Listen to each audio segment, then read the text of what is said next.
නමෝ තස්ස භගවතු අරහතෝ සම්මා සම්බුද්දස්ස නමෝ තස්ස භගවතු අරහතෝ සම්මා සම්බුද්දස්ස නමෝ තස්ස භගවතු අරහතෝ සම්මා සම්බුද්දස්ස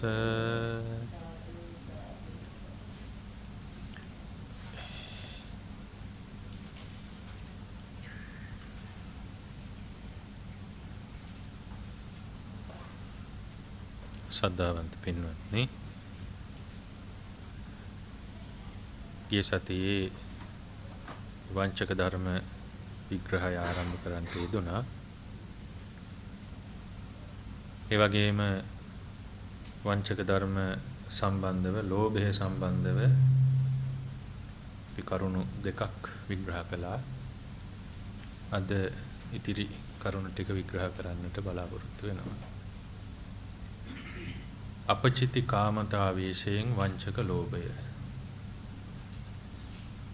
ගරු බුහුමන් කළ යුත්තන්ට ගරු බුහුමන් කරනු කැමැති බව අපචිති කාමතා නම් වේ. ඒද කුසල ඡන්දේකි. දස පුණ්‍ය ක්‍රියාවල සඳහන් වෙනවනේ. දාන සීල භාවනා, පත්ති දාන පත්තානුමෝදනා, වෙය්‍යාවච්ච අපචායන, ධම්මදේශන ධම්මසවන, දිට්ඨුච්චකම්ම. මේකේ අපචායන කියන්නේ ගරු බුහුමන් කළ යුතු, වැඳුම් පිදුම් කළ යුතු පින්වතුන්ලාට ගරු බුහුමන් කිරීම, වැඳුම් පිදුම් කිරීම. ඒ කියන්නේ ගුණයෙන්, නුවණින්, ඒ වගේම වැඩිහිටි බවින් මේ හැම අවස්ථාවක්ම ගරු බුහුමන් කිරීමට සුදුසුයි. ඉතින් මේ ගරු බුහුමන් කරන අදහස සත්පුරුෂයන්ගේ අදහසක්.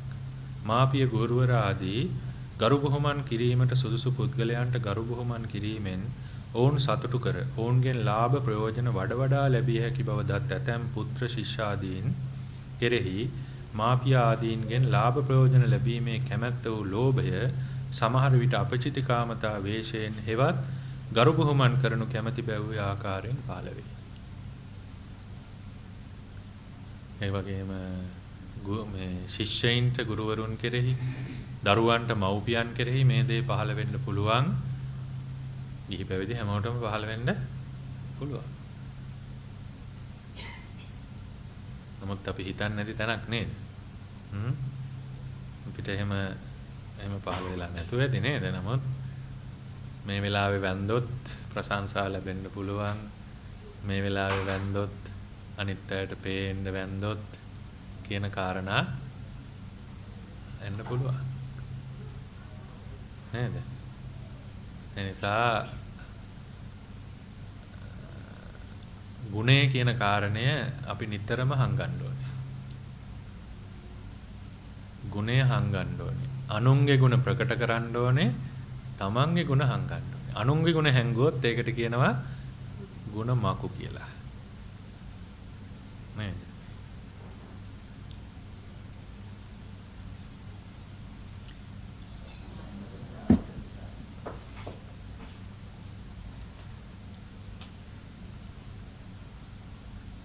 අනුන්ගේ ගුණ හැංගුවොත් ඒකට අපි කියනවා ගුණ මකු කියලා. තමන්ගේ ගුණ හංගන්න ඕනේ.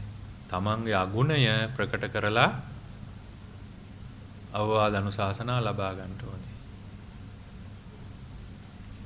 නේද?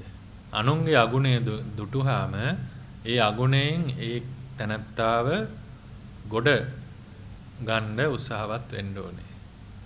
හැබැයි කෙනෙකුට අවවාදයක් දෙනකොට එහෙම නැත්නම් දරුවෙකුට උනත් පිරිස මැද කරන්න සුදුසු නැහැ.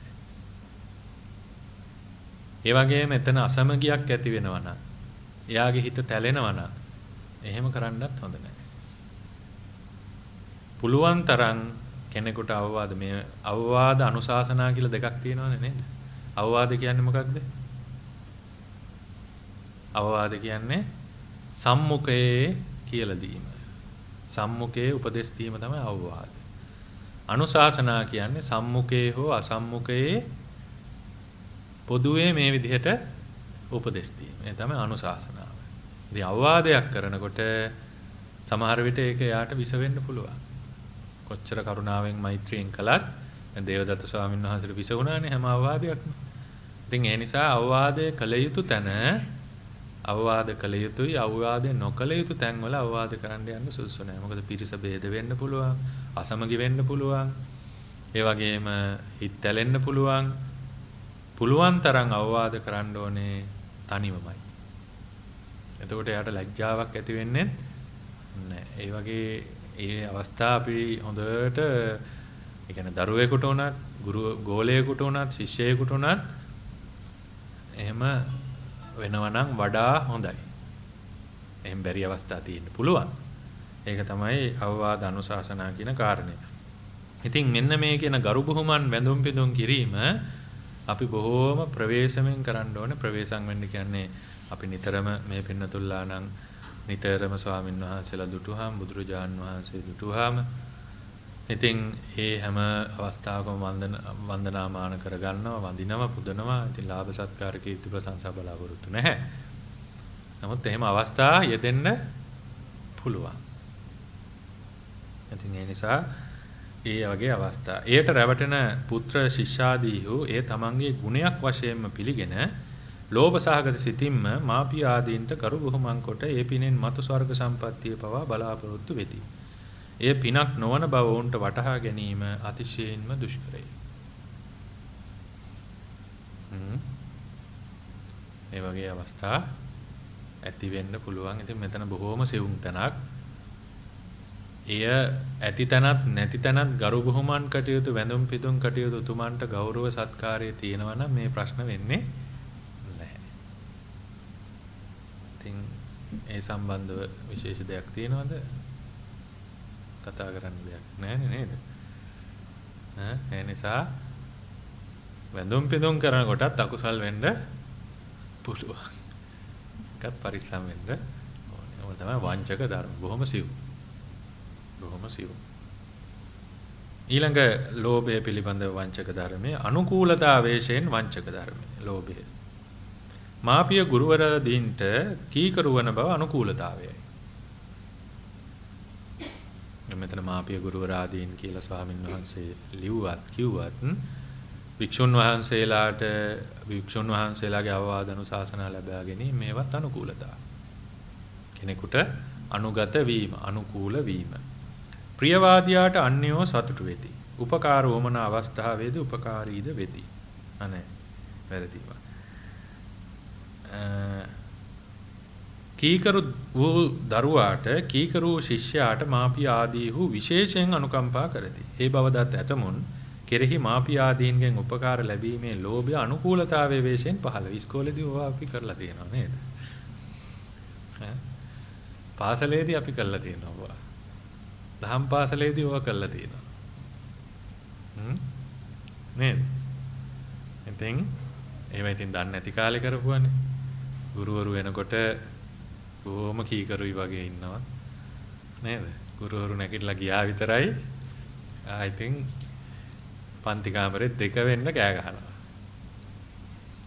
ඉතින් ඒ වගේ මේ අනුකූලතා කාරණය අපටත් මේ පාසලේ හොඳ අත්දැකීම් තියෙනවා. ඉතින් හැමදාම අපි තමයි පන්ති කාමරේ අතු ගන්න. අතු ගන්න මේ කියන අතු ගන්න බෙදලා තියෙන අමදින්න බෙදලා තියෙන අය සමහර අය චණ්ඩි ඉන්නවනේ. ඉතින් ඒ වගේ ඉස්කෝලේ යන කාලේ මේ වගේ ඒක තමයි මම හිතන්නේ ස්වාමීන් වහන්සේ විශේෂයෙන්ම දූදරු ශිෂ්‍යයාව කියන මෙතන ලියලා තියෙන විශේෂයෙන්ම. නමුත් ඒ හැම තැනකදීම අපිත් ඒකට යොදා ගන්න ඕනේ. එයින් වංචිත වූ තැනැත්තේ මාපිය ආදීන්ට තමන්ගේ සත්‍ය වූ අනුකූලතාවක් කීකරු බවක් නැතද ඊටා කීකරු බවක් දක්වයි. ඔය ඉතින් වැඩිපුර විස්තර කරන්න ඕනේ නැහැ නේද? ඒවා ඒ නිසා දැන් විහාරස්ථානයට ආවම අපි කොහොමද සංවර වෙන්න ඕනේ? එතකොට එතනක් තියෙනවා අපි බාහිරදිත් ඒ අවස්ථානුකූලව ඒ සංවරයම ඇති කරගන්න වටිනවා. මොකද අපි බෞද්ධයෝනේ නේද? නේද? ඒ නිසා බාහිරදිත් ඒ අනුකූලතාවයේ ඒ සංවර භාවය ඇති කරගන්න වටිනවා. මොකද චරිත දෙක තුනක් හොඳ නැහැ. එලිපිටත් රහසෙත් ඒ අනුකූලතාවය අපේ බෞද්ධ සભ્‍යත්වය ආරක්ෂා කරගන්න ඕනම තැනකදී පංචශීල ප්‍රතිපදා මත පිහිටාගෙන වටිනවා. ඒකනේ අද ලංකාවේ ගොඩාක් සමාජය ඇති වෙලා තියෙන්නේ මේ නිතරම සුදු රෙදි ඇඳගෙන ඉන්නේ ඒ වුණාට කියලා අර වෙන ජීවිතය ගැන කියන්නේ නේද? ඉතින් අර පහදින්න තියෙන අයත් අපහදිනවා. මම පන්සලේ නම් ඉන්නේ මේ විදිහට ඒ වුණාට ගමේ ගෙදර මෙන්න මෙහෙමයි කියන කාරණේ එනවනේ. ගොඩාක් තරුණ පිරිස අපහදින තැනක් තමයි ඔන්න ඔතන. මේ උපාසිකාව මේ උපාසක මහත්තයා ඉතින් සත්ගුණවත් පන්සලේ නා. ඒ වුණාට ගමේ බලන්නකෝ කියලා ඉතින් එහෙම ගම්වල කතා වෙන අවස්ථා තියෙනවා. ඉතින් අන්න ඒවා වංචක ධර්ම. ඒවා වංචක ධර්ම. ප්‍රියවාදිතාවයෙන් වංචක ලෝභය. ප්‍රිය වචනෙන් කතා කරන ස්වභාවය ප්‍රියවාදිතා නමයි. ඒ උතුම් ගුණයකි. ප්‍රියවාදියාට අන්‍යව සතුටු වෙති. උපකාර වමන අවස්ථාවේදී උපකාරීද වෙති. ප්‍රිය වචනෙන් කතා කිරීම අනුන්ගේ සිත් ඇද ගැනීමට හොඳම උපායකි. කතාව දෝලාවෙන් ගමන පයින් කියන්නේ නේද? ඒ බවදත් සමහරුන් කෙරෙහි අන්‍යයන් සතුටු කරවා ලාභ සත්කාර ගැනීමේ ලෝභය ප්‍රියවාදීත්වයේ වේශයෙන් පහළ වෙනවා. මේ බොහෝ සෙයින් අනුන්ගේ ලාභ සත්කාර ලබන පැවිද්දන් කෙරෙහි මන්ත්‍රණ සභාදී ඇතුල් වීමට ජනයාගේ ඡන්දය සොයන්න ඕන කෙරෙහි ඇතිවන්නේ කි. මේක අපිටත් ඇති වෙනවලු. අනිත් කිව්ව කට්ටියට නම් අහන්න දෙයක් නැහැ නේද? ඡන්දේ ඉල්ලන කාලට ප්‍රියයි බොහොම ප්‍රියයි. ගෙදරටම එනවා. ඉතින් තේ බොනවා එක මේසේ ඉඳගෙන ඉතින් බොහොම ප්‍රියයි. දිනුවට පස්සේ හෝ පෙරදුනාට පස්සේ ඔක්කොම අවසానයි. පැවිද්දන් කෙරෙහිත් චාටු කම්මතා එහෙම නැත්නම් අර විසුද්ධි මාර්ගයේ පැහැදිලිව විස්තර කරනවා ආජීව පාරිශුද්ධි සීලයේ සම්බන්ධව ඇත්ත බොරු මිශ්‍ර කරලා කතා කිරීම නිතරම දායකයා වර්ණනා කිරීම ඒවා තමයි මේ ප්‍රියවාදිතාවයෙන් එන වංචක ලෝභය. වර්ණනා කරේ නැත්නම් සමහරට තරහත් වෙන දායකයෝ නේද? ඉතින් කෙසේ නමුත් ඒ දායකයා වර්ණනා කිරීම, සිව්පසේ වර්ණනා කිරීම ඒ වගේ ගොඩාක් විසුද්ධි මාර්ගයේ අපේ සීලයේ සම්බන්ධව සඳහන් වෙනවා. දෙන්නේ නැති කෙනාට මහා දානපතියා කියලා විහිළු තාලු කරනවා. ඉතින් ඒ වගේ දේවල් තියෙනවා අපේ සීලය තුළ. ඉතින් ඒවත් ප්‍රියවාදිතාවයෙන් ඇති වෙන වංචක ලෝභය. ප්‍රියවාදිතාවයෙන් ඇති වෙන වංචක ලෝභය. නෛෂ්කම්ම්‍යතාවයෙන් වංචක ලෝභය. කාමයේ වස්තු හැරදමනු කැමැති බව, ගිහිගේ හැර පැවිදි වනු කැමැති බව නෛෂ්කාම්ම්‍ය කාමතාව. නෛෂ්ක්‍රම්ම්‍ය කාමතාව. ඒ කියන්නේ නෛෂ්කර්මයට කැමැති බව, කාම වස්තුන් අතහැර දමනීමට කැමැති බව, ගිහිගේ හැර පැවිදි වීමට කැමැති බව. ඇතැම් පැවිද්දන් මහජනයාගේ බොහෝ ගරු බුහුමන් පූජා සත්කාර ලැබමින් දනිසුරන්ගේ විලාසයෙන් සැප විඳින්නා වූ දක්නා වූද ඇතැම් පැවිද්දෝ ඉතින් පෙර පින නිසා එහෙම නැත්නම් ලාභ සත්කාර කීර්ති ප්‍රශංසා බලාපොරොත්තු වෙන්න සමහර පැවිද්දෝ මහජනයාගේ බොහෝ ගරු බුහුමන් පූජා සත්කාර ලැබමින් ධනේශ්වර සමහරට ගිහි පින්නතුල්ලාටත් වඩා ධන ධාන්‍ය වස්තු සම්පත් වලින් ආඩ්‍යව ඉන්නවා. මෙහෙම පැවිද්දන් දකින අයත් සාමාන්‍යයෙන් සීලොම් පැවිද්දන් මහජනයාගෙන් පූජා සත්කාර ලබන බව දක්නා වූද සාමාන්‍යයෙන් ස්වභාවිකයක් වශයෙන් පැවිද්දන්ගේ පෙර පින නිසාත් බුදුරජාණන් වහන්සේ අපට පැවිද්දන්ට සංග්‍රහ සත්කාර කරන්න පැවිද්ද ධර්මයෙන් ඔබට අනුශාසනා කරනවා කියලා දේශනා කරපු නිසාත් පැවිද්දන්ට ලැබීම් ආදී ලැබෙනවා. වන්දනාමාන ගරු බුහුමන් ලැබෙනවා. ඉතින් මේව දකින ගිහි අය පැවිදිව පූජා සත්කාර ලැබීමේ සැප විඳීමේ ලෝභය නෛෂ්කම්ම්‍යතාවයෙන් පහළ වෙනවා.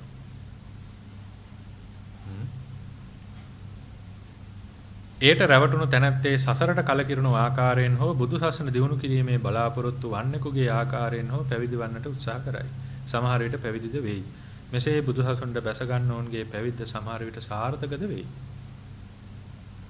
ඇයි බුදුරජාණන් වහන්සේගේ කාලේ නමුත් රාහුල කුඩා පුතුණුවන් සාමණේරයන් වහන්සේ පැවිදි වුණේ කැමැත්තෙන්ද? නන්ද කුමාරයා පැවිදි වුණේ කැමැත්තෙන්ද? ඊට පස්සේ ආනන්ද නන්ද කුමාරවරු ඊළඟට දේවදත්ත කුමාරයා භගු කිම්බිල ආදී මේ ශාක්‍ය වංශයේ කුමාරවරු පැවිදි වුණේ සසර කලකිරලාද? නෑ අර ශාක්‍ය රාජවංශයෙන් පැවිදි වෙන්න ඕන නිසා පැවිදි. වංගීස බ්‍රාහ්මණයා පැවිදි වුණේ මන්ත්‍රයක් ඉගෙන ගන්න.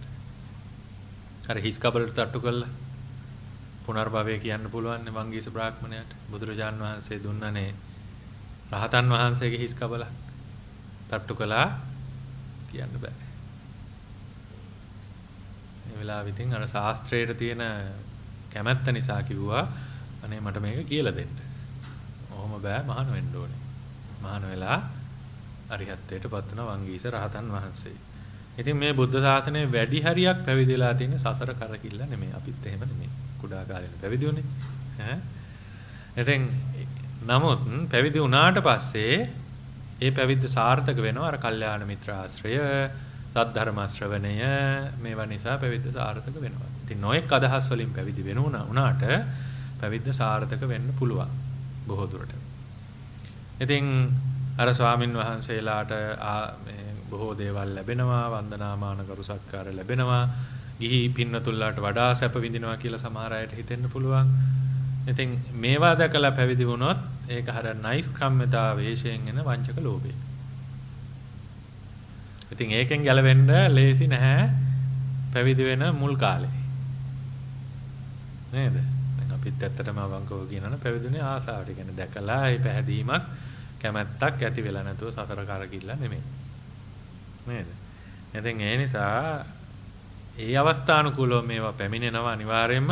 නමුත් පැවිදි වුණාට පස්සේ වැටහෙනවා යා යුතු මාර්ගයේ කල්යාණ මිත්‍ර සම්පත්තිය ලැබුණොත් යා යුතු මාර්ගය මොකක්ද නොයා යුතු මාර්ගය මොකක්ද මේවා වටහා ගන්න පුළුවන් ශක්තිය මේ ශාසනයේ තාම තියෙනවා.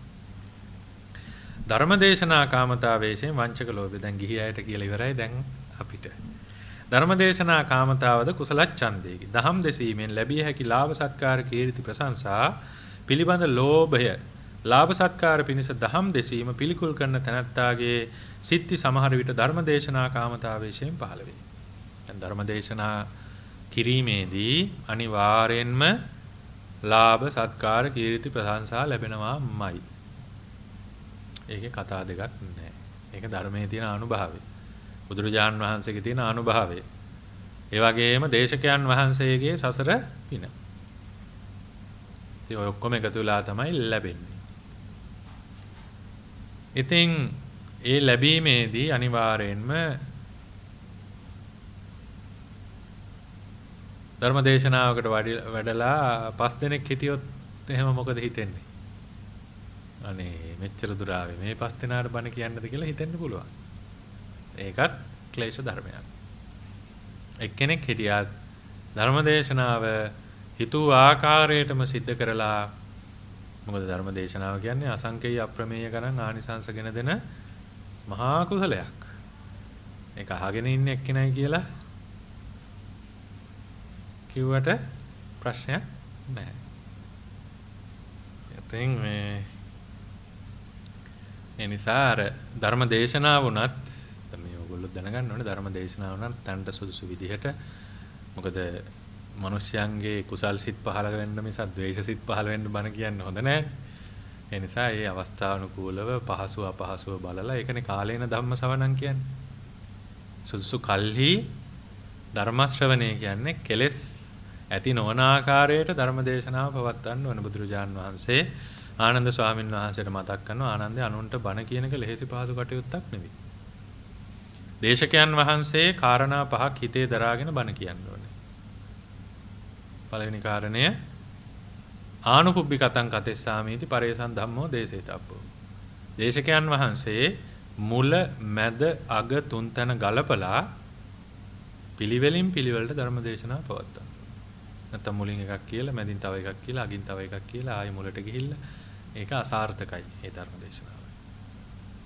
දෙවෙනි කාරණය පරියාය දස්සාවි කතං කතෙස්සාමීති පරේසං ධම්මෝ දේශේතබ්බෝ. දේශකයන් වහන්සේ උපමා උපමේය ගලපලා තැනට සුදුසු උදාහරණ ගෙන්වමින් ධර්ම දේශනාව පවත්වනවා. නැත්නම් වැටහෙන්නේ නැහැ මිනිසුන්ට. බුදුරජාන් වහන්සේ තරම් උපමා භාවිතා කළ වෙන ශාස්ත්‍රූවරයෙක් ලෝකේ නැහැ.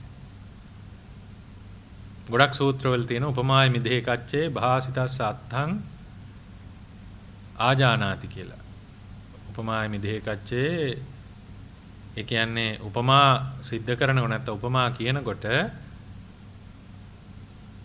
විඤ්ඤෝ පුරිසා ප්‍රඥාවන්ත පුරුෂයෝ දේශනා කරන ධර්මයේ අර්ථය හොඳින් වටහා ගන්නවා කියලා. බුදුරජාණන් වහන්සේ සූත්‍රයක් බැලුවොත් කොච්චර උපමා දේශනා කරලා තියෙනවද? ඒ කාලේට ගැලපෙන. ඉතින් ඒ නිසා උපමා උපමේ ගලපලා තණ්ඩ සුදුසු උදාහරණ ගෙන්වමින් ධර්ම දේශනා පවත්වනවා. තුන්වෙනි කාරණය අනුද්දේතම් පටිච්ච කතං කතෙස්සාමීති පරේසං ධම්මෝ දේශේතබ්බෝ. ඒ කියන්නේ දේශකයන් වහන්සේගේ පරම පවිත්‍ර චේතනාව තියෙන්න ඕනේ මේ ධර්ම ශ්‍රවණය කරන පින්නතුල්ලා සද්ධාවෙන් වැඩෙත්වා, සීලයෙන් වැඩෙත්වා, ත්‍යාගයෙන් වැඩෙත්වා, සමාධියෙන් වැඩෙත්වා, ප්‍රඥාවෙන් වැඩෙත්වා ආදී මේ වගේ කරුණාවෙන්, මෛත්‍රියෙන්, දයාවෙන්, අනුකම්පාවෙන්ම ධර්ම දේශනා පවත්වන්න. හතරවෙනි කාරණය මේ කාරණේ. න ආමිසන්තරෝ කතං කතෙස්සාමීති පරේසං ධම්මෝ දේශේතබ්බෝ. ලාභ, සත්කාර, කීර්ති, ප්‍රශංසා බලාපොරොත්තු නොවි. අඩුම තරමේ සාදුකාර මාත්‍රයක්වත් බලාපොරොත්තු නොවි ධර්ම දේශනා පවත්වන්න. පස්වෙනි කාරණේ අද කාලේට ගොඩාක් වැදගත් වෙනවා. ඔය කාරණා ඔක්කොම වැදගත්. අත්තානංච පරංච අනුපහච්ච කතං කතෙස්සාමීති පරේසං ධම්මෝ දේශේතබ්බෝ. තමන්ගේ ගුණ පෙන්වන්න නැතිව දේශකයන් වහන්සේ. අනුන්ගේ ගුණයට ගරහන්න නැතිව. අනුන්ගේ අඩුපාඩු ඒ කියන්නේ දැන් මෙහෙමයි. අද සාමාන්‍යයෙන් සමහර පින්නතුල්ලා මෙහෙම කරනවා කියන එක නෙවෙයි. ඒක පොදුවේ. එහෙම නෙමෙයි සමහර ධර්මදේශනාවල අපි අහලා තියෙනවා නංගන් කියලා එහෙම අවස්ථා තියෙනවා. ඒක සුදුසු නැහැ. මොකද ධර්මදේශනාව කියන අර ඉස්සලා කිව්වා වගේම කුසල්නේ. දැන් ඒ නම සඳහන් පුද්ගලයෙක් ඇහුවාම ඒ සුපුද්ගලයාට කුසලයක්ද මතුවෙන්නේ? නෑ අකුසලයක්. ඉතින් මේ කරුණු පහෙන් තමන්ගේ ගුණ, තමන්ගේ දක්ෂතා මම මෙහෙමයි කියලා කියන්නේ නැතිව, අනුන්ගේ අගුණ කියන්නේ නැතිව, අනුන්ගේ ගුණ ගරහන්න නැතිව ධර්මදේශනාව පවත්වනවා. මේ කරුණු පහෙන් යුක්ත ධර්මදේශනාව තමයි බුදුරජාණන් වහන්සේ ආනන්ද ස්වාමීන් වහන්සේලා මතක් කරනවා සාර්ථකම ධර්මදේශනාව කියලා. ඉතින් මේ ධර්ම දේශනාව පවත්වන්න පුළුවන් බුදුපසේ බුදුමහරහතුන් වහන්සේලාට පමණයි 100%ක්ම. ඉතින් ඒ නිසා ධර්ම දේශනා කාමතාවෙන් වංචක ලෝභයෙන් පුළුවන්. ඒ භික්ෂුව ධර්ම දේශනාව තමාගේ යුතුයකමකයි දහම් දෙසීමට පටන් ගන්නවා. බුදුරජාණන් පැවිදි වුණොත් පැවිද්දෙක් වශයෙන් කරෝත ධම්ම දානේන තේසම් පච්චූපකාරකා. ගිහි පින්නතුල්ලා චීවර පිණ්ඩපාත සේනාසන ගිලම්පසෙන් පින්නතුල්ලාට මේ මහා සංඝරත්නයට උපස්ථාන කරනවා ප්‍රතිඋපකාර කළගුණ සැලකීමේ ශීර්ෂයෙන් ප්‍රතිඋපකාර කරන්න කියලා තියෙන ධර්ම දානය. ඉතින් මේ ධර්ම දානය කරන්න ඕන යුතුයකමක් ලෝකයට කියලා ධර්ම දේශනාව ආරම්භ කරනවා. ධර්ම දේශනා කාමතාවේශයෙන් පහළ වූ ලෝභයට රැවටි දහම් දේශන තනත්තා ලාභයක් නොවන තැන දහම් දෙසීමට මැලි වෙතත් ඒ කාරණේ ඔහුට වැටහෙන්නේ නැහැ. වාසියක් තියෙනවා නම් පිරිස වැඩි නම් ලාභ සත්කාර වැඩි නම් වැඩිපුර දක්ෂතා එළියට දාලා බණ කියනවා. පිරිස අඩු නම් ලාභය අඩු නම් ප්‍රශංසාව අඩු නම් ඒ වගේ අවස්ථාවලදී පොඩ්ඩක් අඩු කරනවා. එහෙම ස්වභාවයක් වුණොත් මම කියන්නේ මේක හැමෝම කරනවා කියලා. එහෙම ස්වභාවයක් වුණොත් ඒ තමයි වංචක ලෝභය. ඒ තමයි වංචක ලෝභය. පිරිස අඩු වුණත් වැඩි වුණත් ලාභ සත්කාර ලැබුණත් නැතත් ප්‍රශංසා ලැබුණත් නැතත් ඒ ගැන කිසියම් බලාපොරොත්තුවක් නැතිව තමා හිතාගෙන පැමිණි ආකාරයට නැත්නම් තමාට එතනදී හිතුණු ආකාරයට ਸਰව සම්පූර්ණව ධර්මදේශනා මේ ආදී පින්කම් සිද්ධ කළ යුතු වෙනවා. තන්ට සුදුසු විදිහට ධර්මදේශනා කාමතා කුසල ඡන්දේ රූපයෙන් පහළ වූ ලෝභයාගේ මෙහෙයුමේ දහම් දේශන තනත්තාගේ දේශනාව ඍජු කරන සුද්ධ දේශනාවක් නොවේ. ඒක පිරිසිදු සුද්ධ දේශනාවක් වෙන්නේ නැහැ. මහජනයා ස්වර්ග මෝක්ෂ මාර්ගයේ පිහිටවීමට වඩා ඔහු බලාපොරොත්තු වනුයේ ජනයාගේ සිත් සතුටු කිරීමටය. ජනයාගේ සිත් තමා කෙරෙහි පැහැදවීමටය. එබැවින් ඔහුගේ දේශනාව ඔහුට නොදැනීම වාගේ ඒ අතටයයි.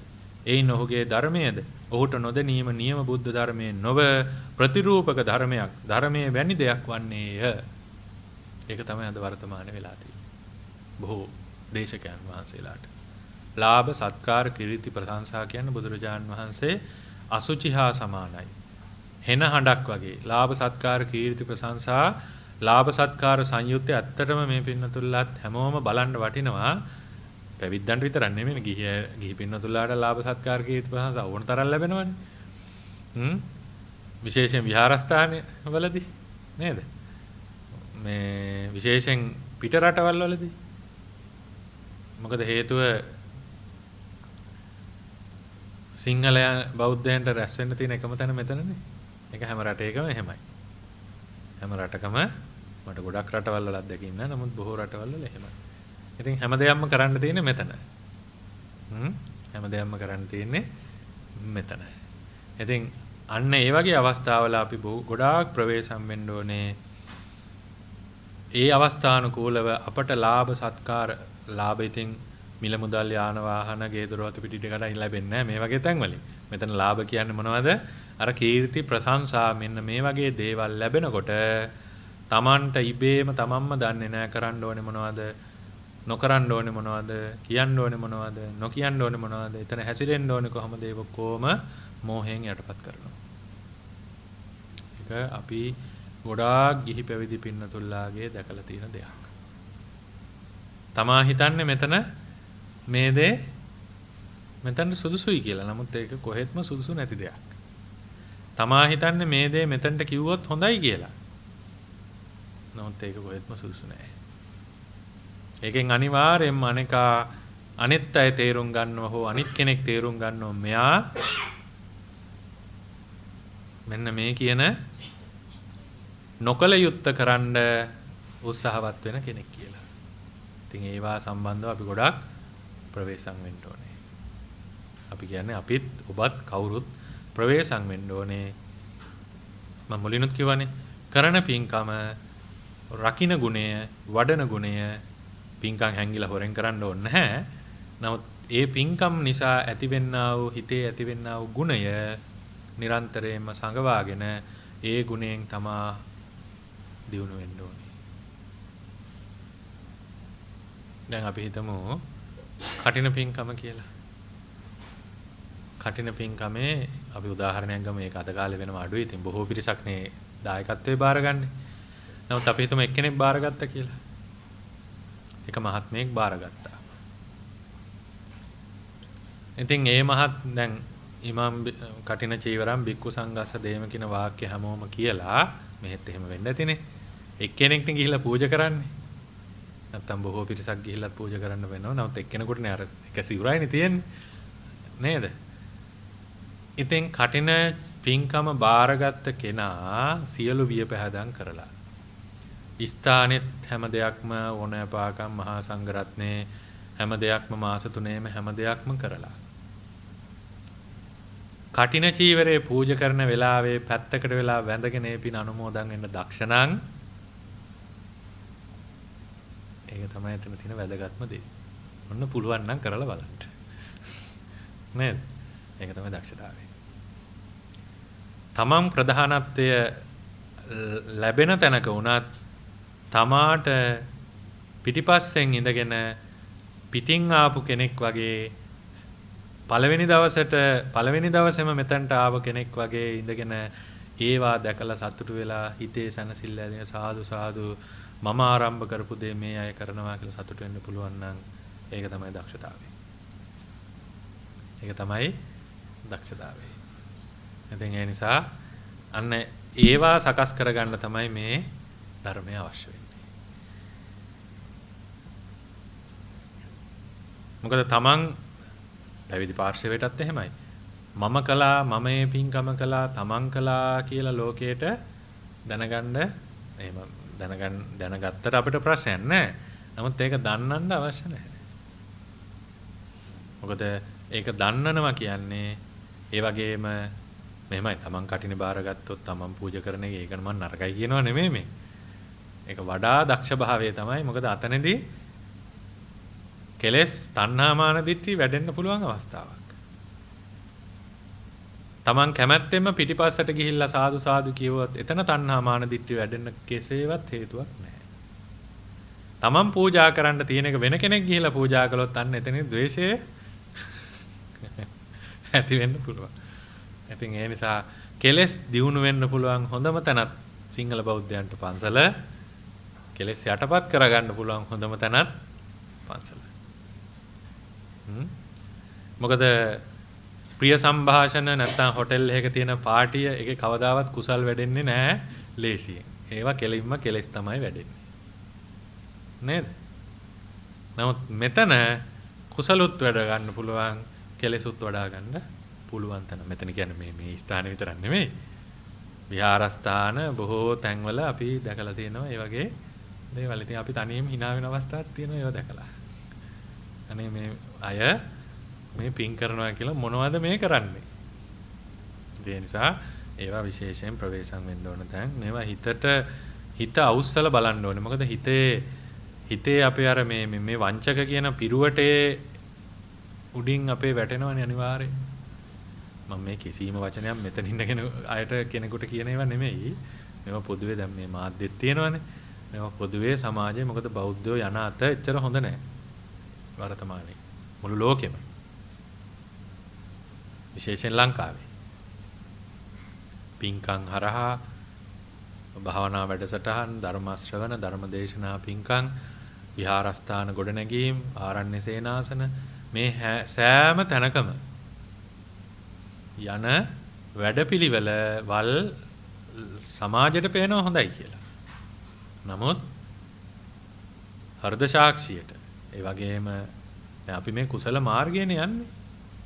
කුසල් වැඩෙනවද මෙන්න මේ වංචක ධර්ම වැඩෙනවද කියන කාරණය බාහිරින් අපි දන්නේ නැහැ. ඉතින් ඒවා මොන විදිහට වුණත් චිත්තසංතානය තුළ කුසල් වැඩෙනවද කියලා. නමුත් බාහිරින් පේන ක්‍රියාකාරකම් වල බොහෝ දුරට විශේෂයෙන් ලංකාවේ විශේෂයෙන් විහාරස්ථානවල විශේෂයෙන් ආරණ්‍ය සේනාසනවල දායක කියන්නේ ඉදිරිපත් වෙන බොහෝ දෙනාගේ ඇත්තටම මේ දේ වැඩෙනවද කියන කාරණය බොහෝම සැකසහිතයි අවිනිශ්චිතයි. මොකද යන අත එච්චර හොඳ නැහැ. එන්න මේවා මාධ්‍යට යන එකත් හොඳයි. මොකද හේතුව මොකද මේ රේරුකාණේ සාංශික පොත් කියවනව බොහෝ දෙනා. නමුත් මේ පොත ලේසියෙන් කියවන්නව අඩුයි. ඒ නිසා ඒවා ප්‍රවේශම් වෙන්න ඕන තැන්. ඒ නිසා දේශකයන් වහන්සේලා විශේෂයෙන්ම ධර්මයේ කියලා අධර්මයේ දේශනා කරනවා ලාභ සත්කාර කීර්ති ප්‍රශංසා නිසා. මොකද ලාභ සත්කාර කීර්ති ප්‍රශංසා අසුචි ගොඩක් අකුණු සැරයක් වේරම්බ වාතේච හවුවෙච්ච පක්ෂියෙක් වගේ මේ ආදී වශයෙන් බුදුරජාණන් වහන්සේ බොහෝ උපමා දේශනා කරනවා. යම් කෙනෙක් අම්මා නිසා බොරු කියන්නේ නැහැ. නමුත් ලාභ සත්කාර නිසා බොරු කියන්න පුළුවන් කියලා දේශනා කරනවා. ඒ වගේ පියා නිසා, භාර්යාව නිසා, දූ දරුවෝ නිසා ආදී වශයෙන් එහෙම පේලියක් දේශනා කරනවා. අසුචි කන පණුවා නෑ අර ගොම කුරුමිනියා අහලා තියෙනව නේ? ගොම කුරුමිනියා ගොම කාලානේ ජීවත් වෙන්නේ. ඉතින් ගොම කුරුමිනියේ ගොම ගොඩක පහළ වෙනවා. පහළ වෙනවා කියන්නේ ඉපදෙනවා. ඉපදිලා ඒ ගොම කුරුමිනියා හිතනවලු මට ඉස්සරහිනුත් අසුචි පිටක් තියෙනවා. පිටිපස්සෙනුත් තියෙනවා. දෙපැත්තෙනුත් තියෙනවා. ඒ නිසා මන්තරන් අසුචි ලැබෙන්නේ නැහැ වෙන කාටවත් කියලා. අන්න ඒ වගේ බුදුරජාණන් වහන්සේ උපමා කරන දේශනා කරනවා.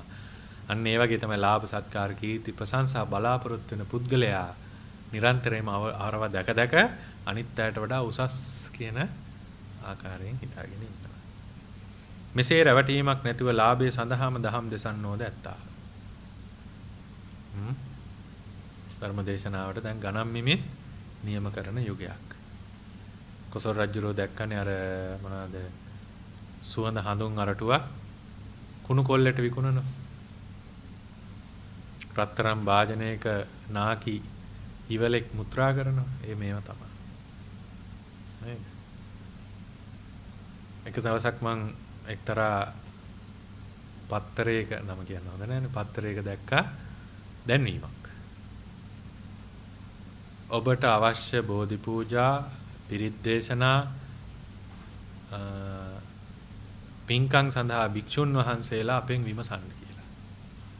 කියන්නේ කොන්තරාත් ක්‍රමයට එළි වෙනකම් පිරිත මෙච්චර ගාණක් කියලා හාමුදුරුවරුන්ට කියලා එතන දාලා තිබෙන ටෙලිෆෝන් නම්බර් එකක් විතරයි තිබුණේ.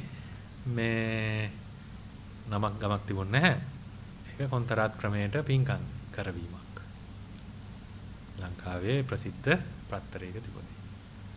ඉතින් ඒ වගේ තත්ත්වයක් තියෙන. ඉතින් ඒවා අපිට වළක්වන්න බෑ. ඒවා අපිට වෙනස් කරන්නත් බෑ. අපි ප්‍රවේශම් වීමයි වැදගත් වෙන්නේ. ඒ නිසා ලාභයේ සඳහාම දහම් දේශන අයත් ඉන්නවා. ඔව්හු තුමෝ රැවටුනෝ නොව දන දනම ලොව රවටන්නෝය. දැන් අර ලාභ සත්කාර නිසා ධර්මයේ අධර්මයේ කියලා ධර්මයේ අධර්මයේ වශයෙන් ලෝකෙට දේශනා කරන අය ඉන්නවා. ඒගොල්ලෝ තමනුත් රැවටිලා ලෝකයක් රවටනවා. සමහර අයගේ එහෙම වැරදි අදහසක් නැහැ. ලාභ සත්කාර ලැබීමේ චේතනාවෙන්ම ධර්ම දේශනා කරනවා. ගිහි පින්නතුල්ලා නම් වැඩ කරනවා. ඒගොල්ලෝ තමන් රැවටිලා නැහැ. දැන දැනම ලෝකේ රවට්ටනවා. ඒ තමයි ධර්මදේශනා කාමයේ නැත්තම් කැමැත්ත ධර්මදේශනා කාමතාවෙන් ඇතිවෙනා වූ වංචක ලෝභය. ගොඩක් ඒකන කිව්වා නේද වර්තමානයට ගැලපෙනවා. කරුණාවේශයෙන් වංචක ලෝභය. කරුණා දැක්වීම වශයෙන් අනුන්ගේ සිත් සතුටු කර ඒ මගින් ලාභ සත්කාර ලබා ගැනීමේ ලෝභය සමහර විට කරුණාවේශයෙන්ම පහළවන්නේය. එකම ක්‍රමයට යන්නේ කරුණාව කියන්නේ මොකද්ද? අනුන්ගේ දුකේදී පිහිටවීමට ඇතිවෙනා වූ අදහස. අනුන්ගේ දුක දැකලා දුක් වීම නෙවෙයි. ඒක දුක් වීම අකුසලයක්. අනුන්ගේ දුකේදී පිහිටවීමට ඇතිවෙනා වූ අදහස. කරුණාව. ඒ කියන්නේ බුදුරජාණන් වහන්සේට මහා කරුණාව පහළ වෙන්නේ. එතකොට මේ කරුණාව දැක්වීම වශයෙන් අනුන්ව සතුටු වෙනවා. අනේ යා හරි හොඳ කෙනෙක්. හැමෝටම පිහිට වෙනවා. කිය ප්‍රශංසා ලැබෙනකොට මොකද හිතෙන්නේ?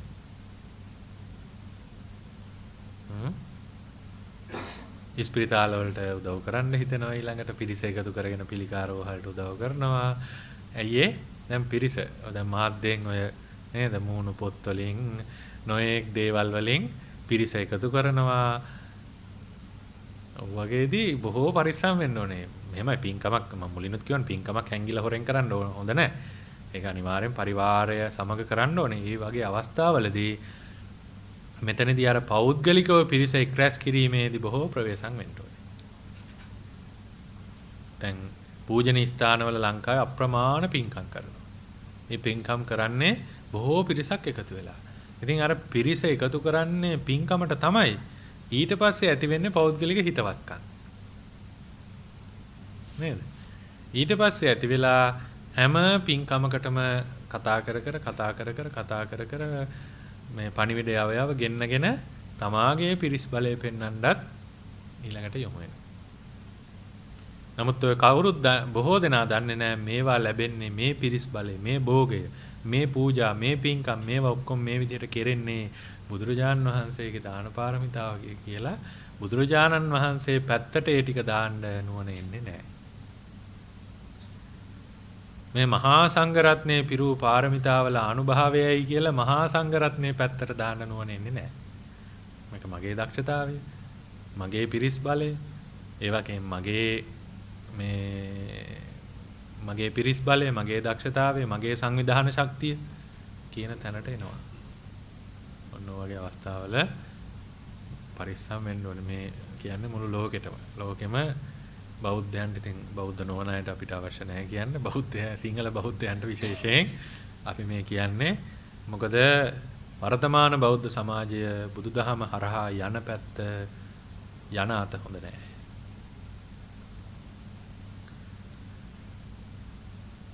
මේ බොහෝ සෙයින් භික්ෂූන් කෙරෙහි සිදුවන කරුණකි. කරුණාව තුලින් භික්ෂූන් කෙරෙහි සිදුවෙනවා. ඒ කරුණාව තුලින් ලාභයක්, ලෝභයක්, සත්කාරයක්, ප්‍රශංසාවක් නොලැබුණොත් ඔන්න ගැටෙනවා අනිත් පැත්තට. මේ මිනිසුන්ට කළා වැඩක් නැහැ කියන තැනට එනවා. ඉතින් ඒවා බොහොම සිවුන් දේවල්. හරි ප්‍රවේශමෙන් යන්න ඕනේ. මේක මේ එක සැරයක් පහළ වෙලා දෙසරයක් පහළ වෙලා නැවත යහපත් පැත්තට එන එක නෙමෙයි. ඒකනේ ස්වභාවය. ඒක ප්‍රශ්නයක් නෙමෙයි. මේවා ඔක්කොම අපිට ඒ අවස්ථාවල ඕන තරම් පහළ වෙලා තියෙනවා. පහළ වෙනවා මටත් එහෙමයි, ඔබටත් එහෙමයි.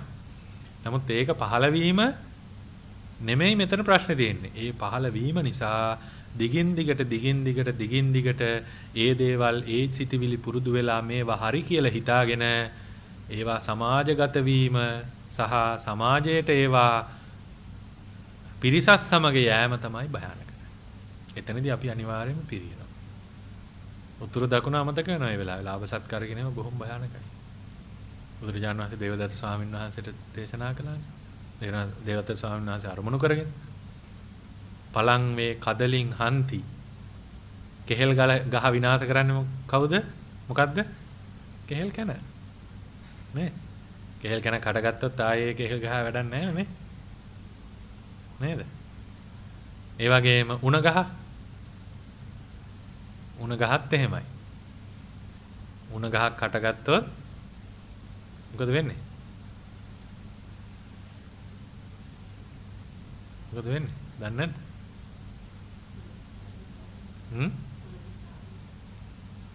උණ ගහ කියන්නේ උණ ගොබේනේ මතුවෙන්නේ. උණ ගොබේ මතු වුණාට පස්සේ මොකද වෙන්නේ? උණ ගහ මැරෙනවා. කියන්නේ උණ පඳුර උණ ගොබ මතුවෙන්න අරක වේලි අර සාරේ කතාවම තමයි ඇත්තටම ගන්න ඕනේ.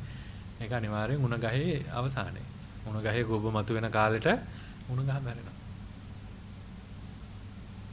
ඊළඟට අර කවුද මේ අශ්වයයි කොටලුවයි එකතු වෙලා හම්බෙන පැටියා.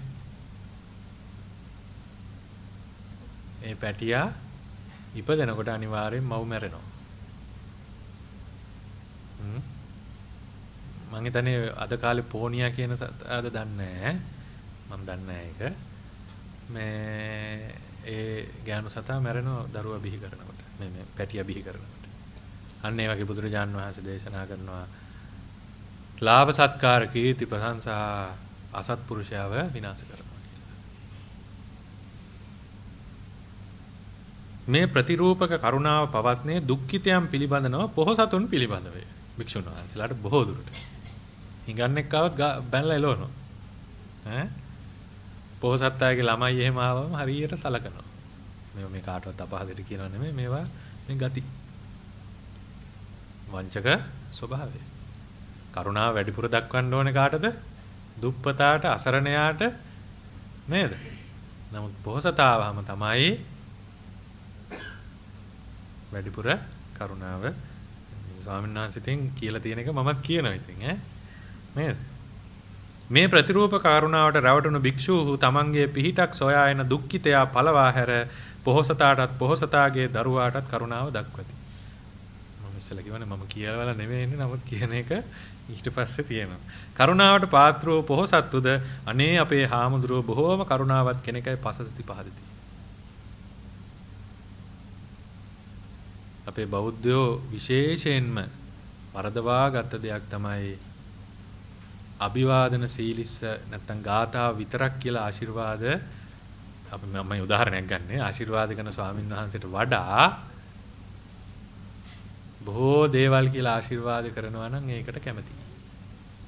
ඒ කැමැත්ත ප්‍රශ්නයක් නෑ ඒක ස්වභාවිකයි. අපි උනත් දැන් අපිට ලොකු සාන්නාංශ නමකට වඳිනකොට ඒ ස්වාමීන් වහන්සේ අපේ ඉතින් ඒ ස්වාමීන් වහන්සේ කරපු පින් සිහිපත් කළා එහෙම කියනවනේ අපි කැමතියි. ඒක ප්‍රශ්නයක් නෑ. නමුත් ඊට පස්සේ බෙදන්න යනවනේ. අන්න ඒක තමයි හොඳ නැත්තේ. මේ ස්වාමීන් වහන්සේ හොඳයි. මේ ස්වාමීන් වහන්සේ එච්චරම අපි කෙරෙහි එච්චර මේ එකක් නෑ කියන තැනට ආවොත් ඔබ ගැටෙන්නේ ඔබ කියන්නේ සිංහල බෞද්ධයෝ හැමෝම ගැටෙන්නේ මහා සංඝරත්නය හරහා. පෞද්ගලිකව නෙමෙයි. ඒකයි බුදුරජාන් වහන්සේ මහා සංඝ රත්නය කියන තැන පොදුවේ තියාගත්තාම ඔය කිසි ප්‍රශ්නයක් නැහැ.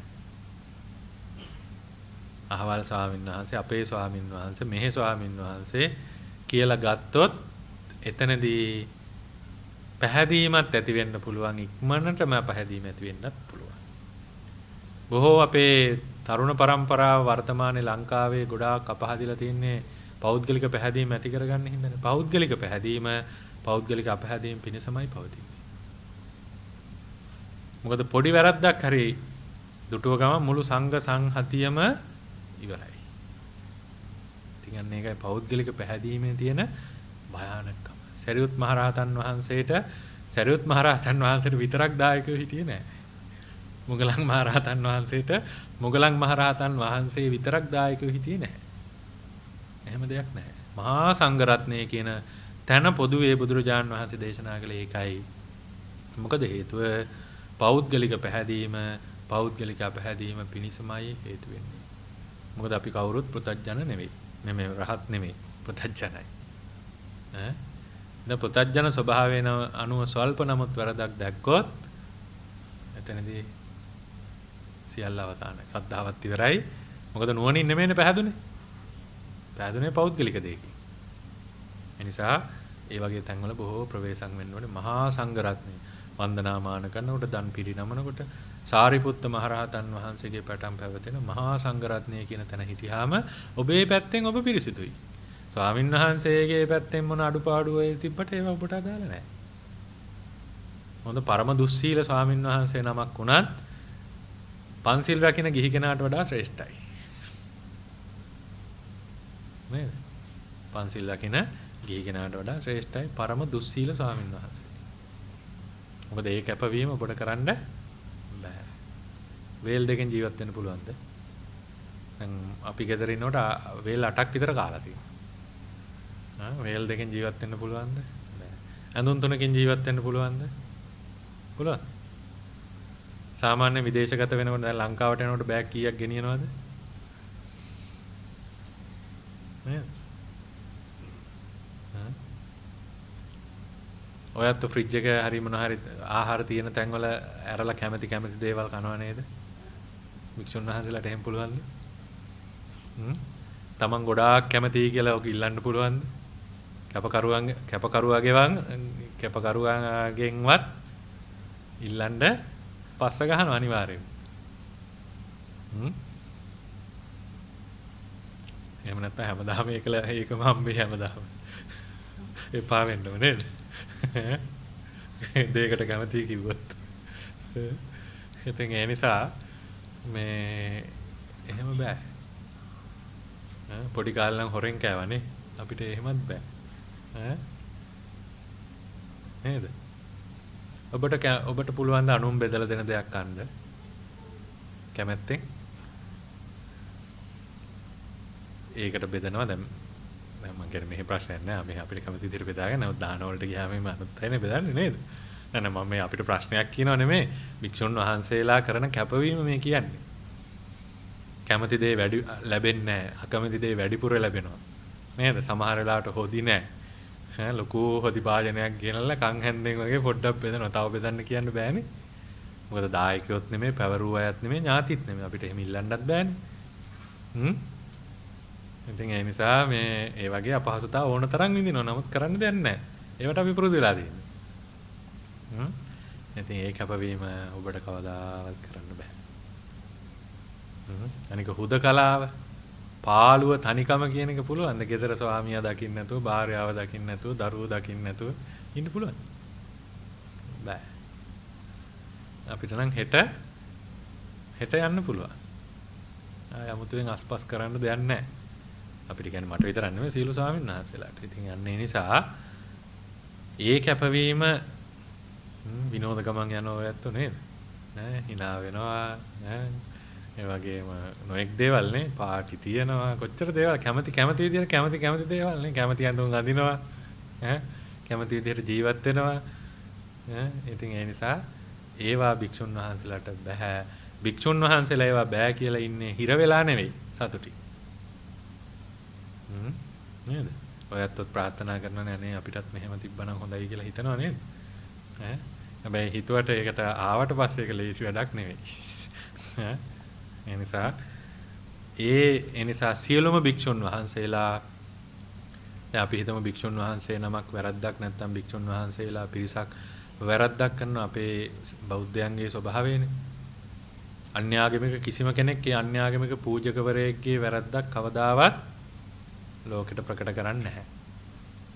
නැත්තම් ඒවයි තෝන තරම් වැරදි දිනනවා. මොකද බුදුරජාණන් වහන්සේගේ ශික්ෂණයේ තරම් ශික්ෂණයක් වෙන කාටවත් නැහැනේ.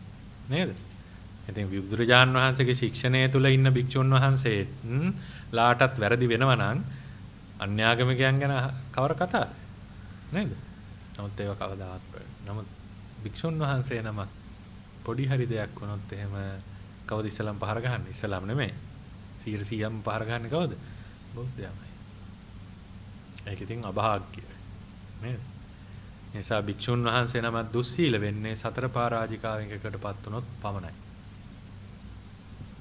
සතර පරාජිකා දන්නවන්නේ නේද? මම මෙතනින් අවසන් කරනවා. කාමයේ යෙදීම, සොරකම හෝ සොරකමට අනුබල දීම, මනුෂ්‍ය ඝාතනය හෝ මනුෂ්‍ය ඝාතනයට අනුබල දීම, ගබ්සාවක්වත් කරන්න උපදෙස් දෙන්න බෑ භික්ෂුන් වහන්සේ නමකට. ඒ වගේම තමන්ගේ චිත්තසංතානය තුළ නැති ධ්‍යාන, සමාධි, සමාපatti, විපස්සනා, ඒ වගේම මාර්ගඵල මේ වගේ උත්තරී මනුෂ්‍ය ධර්ම නැති බව දැනම බොරුවට ප්‍රකාශ කිරීම. නැති බව දැනම රැවටිලා ප්‍රකාශ කළාට ප්‍රශ්නයක් නැහැ. දැන් මම යම් කිසි කෙනෙක් මට මේ ධ්‍යානයක් තියෙනවා කියලා රැවටෙනවා. රැවටිලා අනිත් එක්කෙනාට කියනවා මට ධ්‍යානයක් තියෙනවා කියලා. එයා තමාට තියෙනවා කියලා හිතලානේ බොරුවක් නෙමෙයි.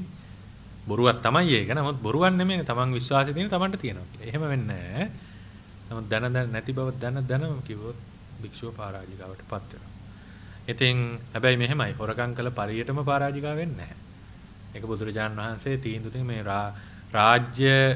රජයේ තියෙන සොරකම් කියන ආඥා පනත යටතේ නෙමෙයි බුදුරජාණන් වහන්සේ. රජයේ තියෙන මිනිමරුම් යටතේ වගේ නෙමෙයි අපිට ඒව වෙන්නේ. දැන් භික්ෂුවක් කෙනෙකුට කියනවා අහවල් වෙලාවට අහවල් මිනිස්සු මරන්න කියලා. නමුත් එයා මරන්නේ වෙන වෙලාවක. නම් භික්ෂුව පරාජිකා වෙන්නේ නැහැ අකුසලයේ වෙනවා. අකුසලයක් වෙනවා. අන්න ඒ වගේ තියෙනවා බේරෙන ක්‍රම කියන්නේ එහෙම තියෙනවා. ඒ නිසා ඔබලාට බෑ භික්ෂුවක් සිල්වත්ද දුස්සීලද කියලා හොයන්න සතර පරාජිකා හරහා.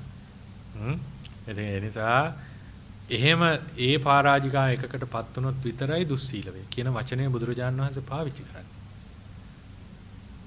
නේද? නම් භික්ෂුවක් වෙන වැරද්දක් කළා කියලා කෙනෙකුට බැන්නා කියලා ගැහුවා කියලා ඒව සුදුසු නෑ තමයි. නමුත් එහෙම පරාජිකා දුස්සීල භාවයටපත් වෙන්නේ නැහැ. එහෙනම් දුස්සීලය කියලා බයින ගිහියන්න කොච්චර අකුසල් වෙනවද? ගිහියාට පන්සිල්වත් රකින්න ගන්න බෑ. හරියට නේද? උපසම්පදා භික්ෂුවක් 220ක් රකින්න ප්‍රධාන වශයෙන්. අප්‍රධාන 9190 කෝටි 50,36,000ක් සිකපද තියෙනවා. කෝටියක් සංවර සීලය කියන්නේ. ඒවා අපි සමහරවිට අපි දන්නේ නැහැ. එච්චරට තියෙනවා. ඉතින් ඒ නිසා ඒවා ප්‍රවේශම් වෙන්න ඕන නිසා භික්ෂුන් වහන්සේ නමක් වැරද්දක් කරනවා දැක්කොත් ඇහුවොත් මාධ්‍යයෙන් හරි පෙන්වුවොත් හිත දූෂණය කරගන්න නැතුව හිතන්න තියෙන මෙච්චරයි. මොකක්ද? ශාසනය ශීඝ්‍රයෙන් පිරිහීගෙන යනවා. සීලය ශීඝ්‍රයෙන් පිරිහීගෙන යනවා. මේ ශාසනය පිරිහෙන්න කලින් මම දුකෙන් නිදහස් වෙන්න ඕනේ කියන කාරණේ ඇති කරගන්න. මෙච්චරයි. එහෙම නැතුව ගැටෙන්න අකුසල් කරගන්න නෙවෙයි. ඊළඟට භික්ෂුන් වහන්සේ නමක් හෝ පිරිසක් සිල්වත්ව ගුණවත්ව වැඩ ඉන්නවා කියලා අද ආරංචි වුණොත් දැක්කොත් හිතුවොත් මේ ඇහුනොත් හිතන්න ඕනේ ශාසනය තාම පිරිසිදුයි. මේ ශාසනය පිරිහෙන්න කලින් මම දුකෙන් නිදහස් වෙන්න ඕනේ. ඉතින් මම එක දවසකුත් කිව්වේ අර හැම තැනකින්ම අපිට සම්මාදිට්ඨියමයි ඇති කරගන්න අවශ්‍ය වෙන්නේ. ඒ නිසා මෙතනින් අපි අවසන් කරනවා. ඒ නිසා තවත් එක කතාවක් තියෙනවා අතීතයේ වෙච්ච කතාවක්. එක භික්ෂුන් වහන්සේ නම බොහෝම සිල්වත් ගුණවත් අනුරාධපුර මේ ලංකාවේ අනුරාධපුර යුගයේ සිල්වත් ගුණවත් එක්තරා ගම්මානයක පැල්පතකට හැමදාම පිණ්ඩපාතේ වඩිනවා. ඉතින් මේ පිණ්ඩපාතේ මේ උපාසිකාවක් පූජා කරනවා. අනිත් භික්ෂුන් වහන්සේලාත් ඒ ගම්මානයේ ඒ ගෙවල් වලට පිණ්ඩපාතේ වඩිනවා. ඒ ආරණ්‍යේ. ඉතින් දවසක් මේ ගමම ගිනි ගත්තා. පොල්ලතු පැලවල්නේ. ඉතින් අර මම ඉස්සල්ලා කියපු භික්ෂුන් වහන්සේ හැර අනිත් සියලු භික්ෂුන් වහන්සේලා ආවා තම තමන්ගේ දායක පවුල් වලට මොකද වෙච්ච හානිය කියලා බලන්න. නමුත් අර භික්ෂුන් වහන්සේ වැඩියේ නැහැ. ඒ භික්ෂුන් වහන්සේ භාවනානුයෝගීවම ආරණ්‍ය වැඩ හිටියා. අද කාලේ නම් කවුද හොඳයි කියන්නේ? ඒක තමයි අද මනුෂ්‍ය ස්වභාවය. ඉතින් අනිත් මිනිස්සු අර උපාසිකාවට කිව්වා බලන්න අපේ ස්වාමීන් වහන්සේලා අපි බලන්න ආවා. ඔබේ ස්වාමීන් වහන්සේ නිකන්වත් ආවේ නැහැ කියලා. මගේ ස්වාමීන් වහන්සේ ලෝතුරා බුදුරජාණන් වහන්සේ දේශනා කොට වදාළ මාර්ගයේ පමණක්ම අනුගමනය කරන ස්වාමින් වහන්සේලා නිසා අපේ දුක සැප බලන්න ඒ ස්වාමීන් වහන්සේ අවශ්‍ය නැහැ කියලා ඒ උපාසිකාව එතනින් සම්මාදිට්ඨිය ඇති කරගත්තා. ඒ ස්වාමීන් වහන්සේ කිසි වෙනසක් නැතුව පහුවෙන්දා පින්නපාති වැඩියා. අර උපාසිකාව පිච්චිච්ච ගේ ඇතුළේ ඉඳගෙන යමක් මේ සූදානම් කරලා පූජා කළා එච්චරයි. කොහොමද ඊයේ පිච්චුණාද මොකද උනේ? අද නම් මොකද? අනිවාර්යෙන් ඒ සාහන්නාතට මූණටම බයිනයි ඉන්න පුළුවන්. ඒක තමයි ස්වභාවය. ඒ නිසා ඉතින් ඒ අවස්ථානුකූලව මේ වංචක ධර්ම හොඳින් තේරුම් අරගෙන මේ කියන මටත් මේ වැති වෙනවා මේ අහන ඔබටත් මේ වැති වෙනවා. නමුත් ඒ ඇති වෙන අවස්ථානුකූලව ඒවා වටහාගෙන ඒවා මැඩපවත්වාගෙන ඒවා පුරුදු බවට පත් කරගන්න නැති එකයි මේකෙන් අදහස් කරන්නේ. ඇතිවීම වලක් ගන්න බෑ. අරිහත්ත්වයට පත් වෙනකම් මේවා ඇති වෙනවා. අනාගාම වෙනකන් වංචක ලෝභය ඇති වෙනවා. නේද?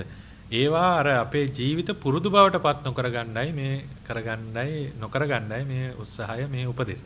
නිසා ඒ සියලු උපදේශ අනුව මේ හැම දිනාට ධර්ම මාර්ගයේ ශක්තිමත්ව නොරවැටි ගමන් කරන්න දෙවියන් සහිත ලෝකයාටත් මේ හැම දිනාට ලැබේවා ශක්තිය ලැබේවා කියලා ප්‍රාර්ථනා කරනවා.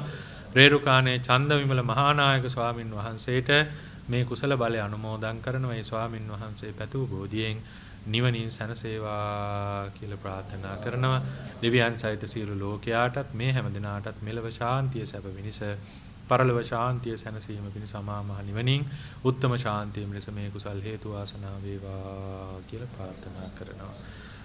ආකාශට්ටහා ච බුම්මට්ටහා දේවා නාග මහිද්దికා පුඤ්ඤන්තං අනුමෝදිත්වා චිරං රක්ඛන්තු ශාසනං චිරං රක්ඛන්තු දේශනං චිරං රක්ඛන්තු මම් පරං හිමිනා පුඤ්ඤ කම්මේන මාමේ බාල සමාගමෝ සතං සමාගමෝ හෝතු යාව නිබ්බානපත්ත්‍ය ඉදම්මේ පුඤ්ඤං ආසවක්ඛයා වහං හෝතු සබ්බ දුක්ඛා පමුඤ්ජතු කායේන වාචා චිත්තේන පමාදේන මයා ගතා අච්ඡයං කමමේ භන්තේ භූරි පඤ්ඤ තථාගතේ කායේන වාචා චිත්තේන පමාදේන මයා ගතා අච්ඡයං කමමේ ධම්ම සම්දිට්ඨික කාලික කායේන වාචා චිත්තේන පමාදේන මයා ගතා අච්ඡයං කමමේ සංඝ පුඤ්ඤක්ඛෙත්ත අනුත්තර සාදු සාදු සාදු මහා සංඝ රත්නය වෙනුවෙන් ආශිර්වාද කරනවා.